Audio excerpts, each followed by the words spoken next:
ជុំរៀបសួរអំពូមីងទាំងអស់គ្នានេះក្រោយពីភ្លៀងហើយក្រោកព្រឹកឡើងភ្លៀង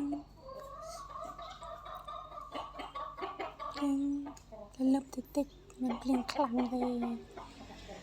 នេះមកថតដើមទៀបខ្ញុំផ្លែសាថ្មីហើយលោះត្រួយថ្មីនេះចេញសតបផ្កាមកនេះសតបផ្កាតែអត់ដឹងថាចប់អត់ទេអំពូមីងចុងការផ្កាច្រើនអញ្ចឹងក៏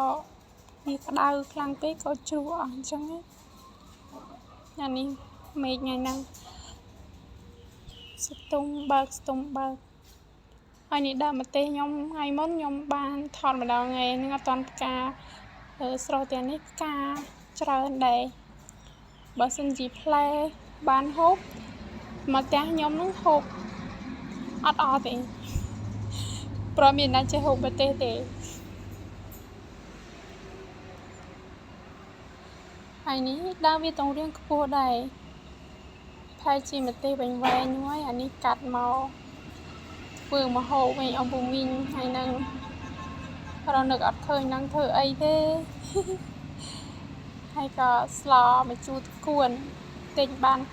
ត្រីមួយខ្ញុំភ្លេចឈ្មោះត្រីនឹងបាត់ហើយដោយសារតែអត់សូវប៉ិនប្រសពស្គាល់ដែរនេះត្រីនេះអំពូមីងទិញបានត្រីនឹងមួយយកមកស្លម្ជូរគួនហើយអំពិលខ្ញុំប្រើអំពិលទុំអត់មានអំពិលខ្ចីភ្លេចទិញមកហើយនេះគួនលាងទឹកស្អាតហើយខ្ញុំដាក់សម្រស់វានឹងខ្សែនឹងកញ្ច្រែងអូនិយាយដល់ទៅចប់មាត់តែមិនទេនេះហើយស្លខ្ញុំបានពុះហើយព្រោះខ្ញុំដាក់គ្រឿងក្រើអស់ហើយអំពូមីងដាក់ត្រីដាក់អីអស់ហើយខ្ញុំ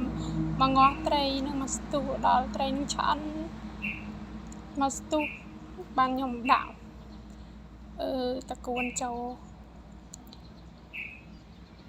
មិនមែនខ្ញុំបង់ត្រីអំពូមីងខ្ញុំក្របវិញមកស្ទុះហើយត្រីវាឆ្អិនសិនអញ្ចឹងបានយើងបង់បន្លែចូលព្រួយតកួនបើសិនជាយើងបង់មកងាស់ជាមួយត្រីនឹងវាវល់អស់ហ្មងថ្ងៃនេះខ្ញុំចាប់ផ្ដើមដាក់តកួនចូលតែហ្នឹងខ្ញុំអត់បានថតទេអំពូមីងខ្ញុំកាត់ឡើងចង់អស់ហើយនេះខ្ញុំដាក់តកួនចូលហើយខ្ញុំក្របទុកវាមកស្ទុះសិនហើយនេះខ្ញុំដួសឲ្យបងកាត់មុននឹងជីចុងក្រោយនេះឆ្អិនណាស់ហើយកាត់មកថ្ងៃរៀងសៀលបន្តិចខ្ញុំក៏ធ្វើបបរសាច់មាន់មានសាច់មាន់មួយដុំទិញយូរហើយអំពូមីងថាធ្វើអញ្ចឹងប៉ុន្តែអត់បានធ្វើទេជួនកាលយល់ទៅក៏ដេកលក់ទៅនេះធ្វើហើយក៏ដួសឲ្យបងសាក់បងភ្លក់ស្នាដៃខ្ញុំមិនដែរមើលទៅញ៉ាំកើតអត់ជម្រាបលាបាយបាយ